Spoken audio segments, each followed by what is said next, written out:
Okay, good morning everyone.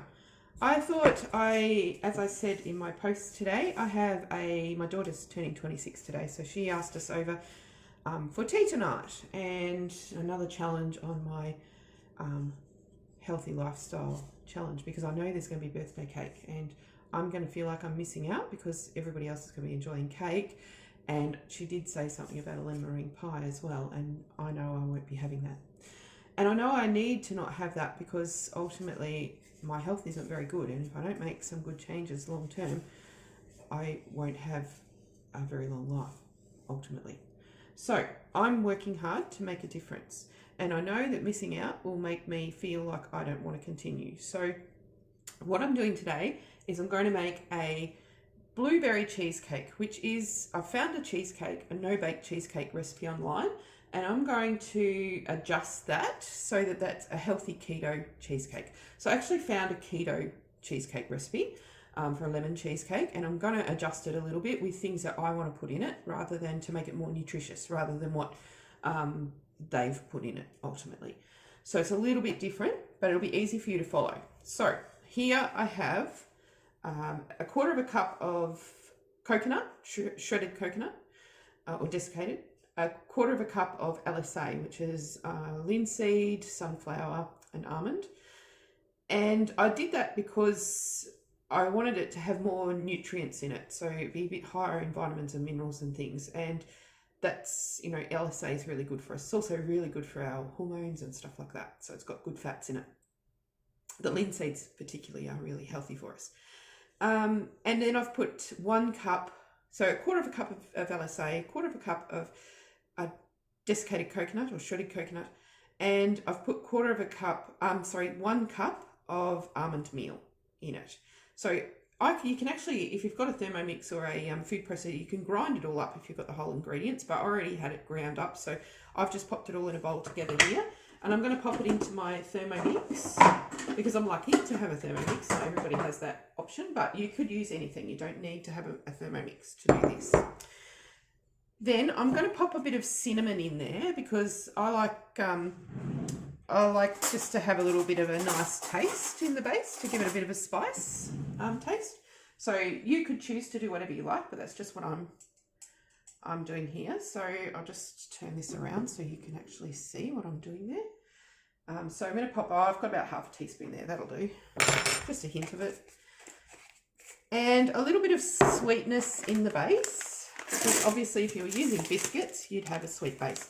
So I've got some monk fruit here, monk fruit powder. You could use monk fruit extract, you could use stevia, you can use really whatever you'd like. I'm just going to put, monk fruit is 8 times sweeter than sugar. So obviously we don't want to use the same amount that we would put in sugar. So use in sugar. So I'm going to put about half a teaspoon, I think will be enough for the base, just to give it a little bit of that sweetness.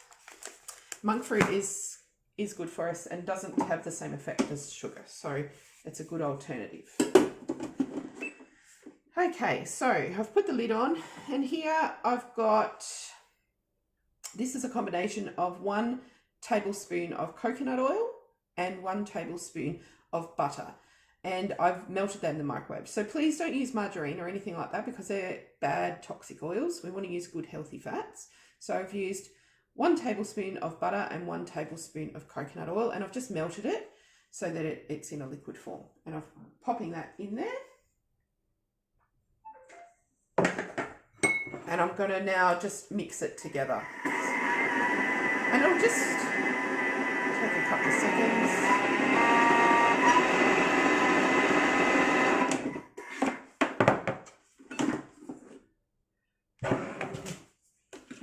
So I'll just give it a little bit longer because it's probably just not quite combined properly.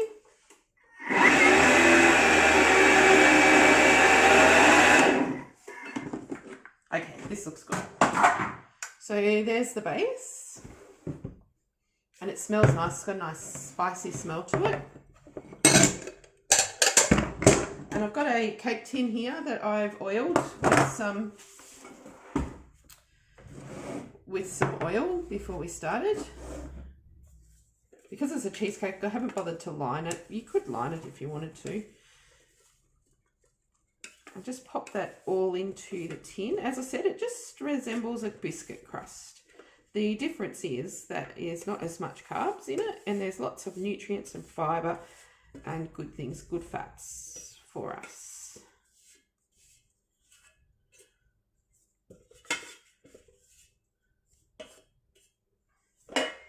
Okay, so that's there. Now I'm just going to press that in with a spatula so that it's nice and firm.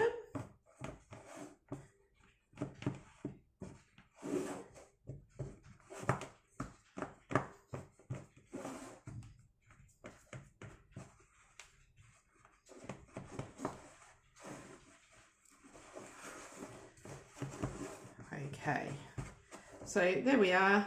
It's nice and firm, all in there. It just looks like a biscuit base, as I said, like a biscuit crust.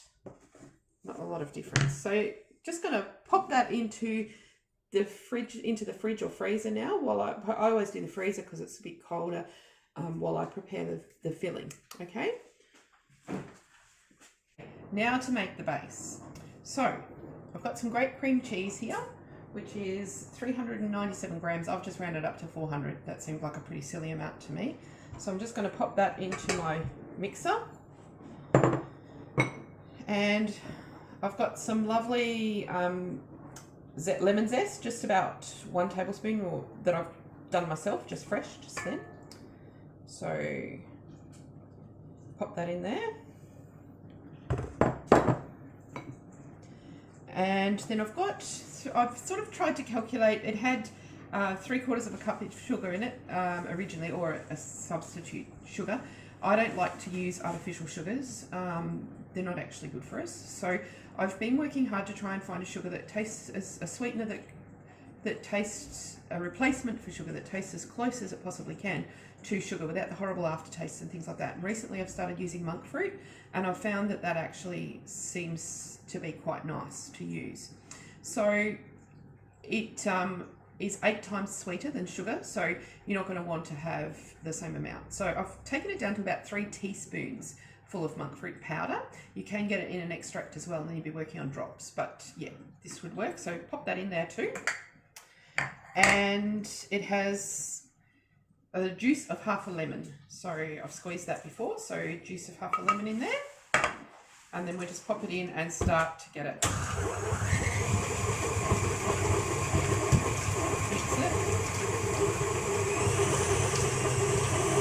Okay, so this is looking pretty good. I've just mixed it until it looks a bit like whipped cream. Mixed all the ingredients in together. And then we need to add 3/4 of a cup of double cream. So that's the really good quality cream that you buy in the supermarket, not your runny stuff. Please don't go whipping that. That's not, it's got other stuff added to it and it's not very good for you. So yes, this cheesecake does cost a little bit of money to make, but it will be nice and it'll be satisfying and it'll be full of nutrients. So pop that in there. And then we whip it all in together.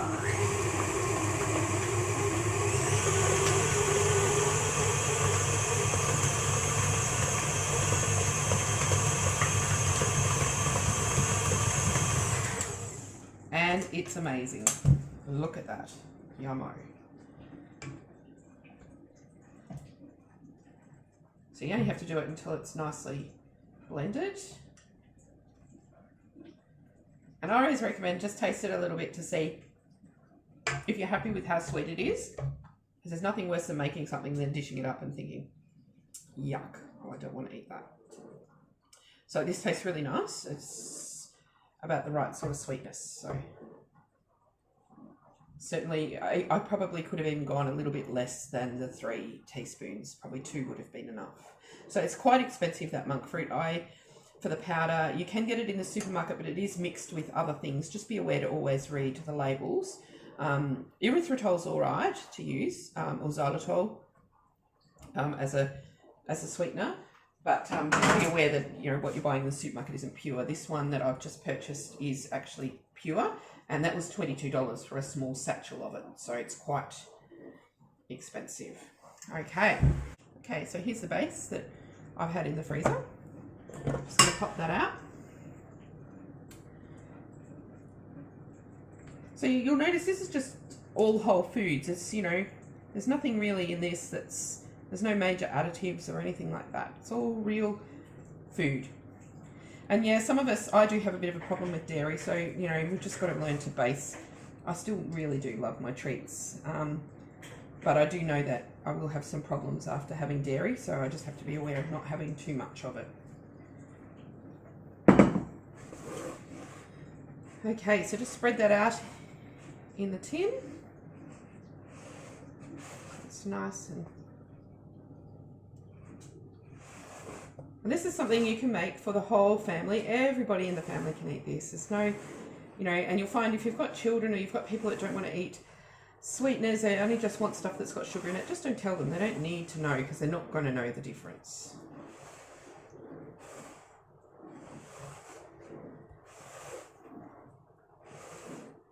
Okay, so I'll just put that a little bit back in there. Okay, so that's ready to go in the fridge. Okay, well, I'm making the blueberry base now, the blueberry topping. I've popped 1.5 cups of blueberries in there and some water, just a little bit of water just to sort of make a bit of a syrup in the bottom. This is my own recipe, so I'm making this up myself, but hopefully it will work okay.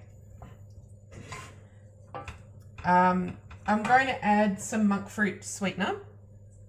I've got 2 teaspoons in there because we want a nice sweet.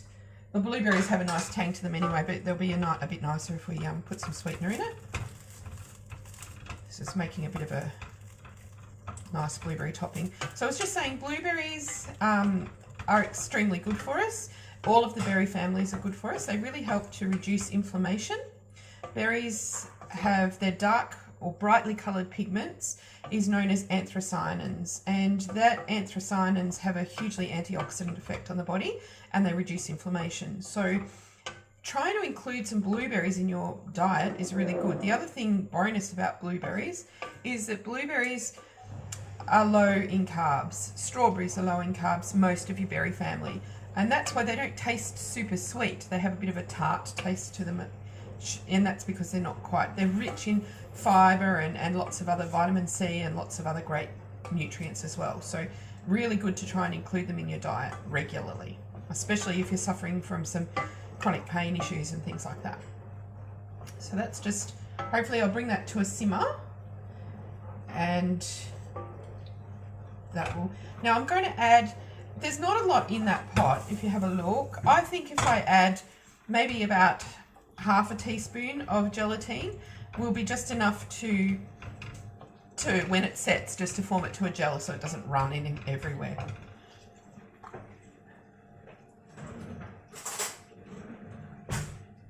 Okay, so got just about half a teaspoon there of gelatine. I'm just using a cheap powdered gelatine, but you can get more expensive, better quality gelatines.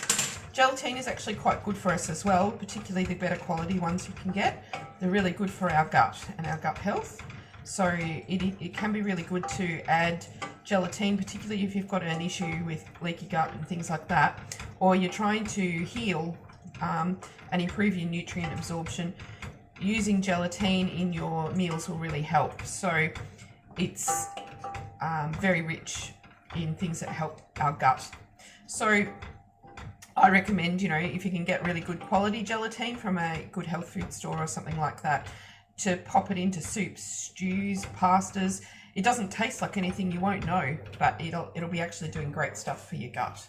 Okay, so I'll bring this to the boil, and then I'll be able to pop it on top of the cheesecake. Okay, we're back.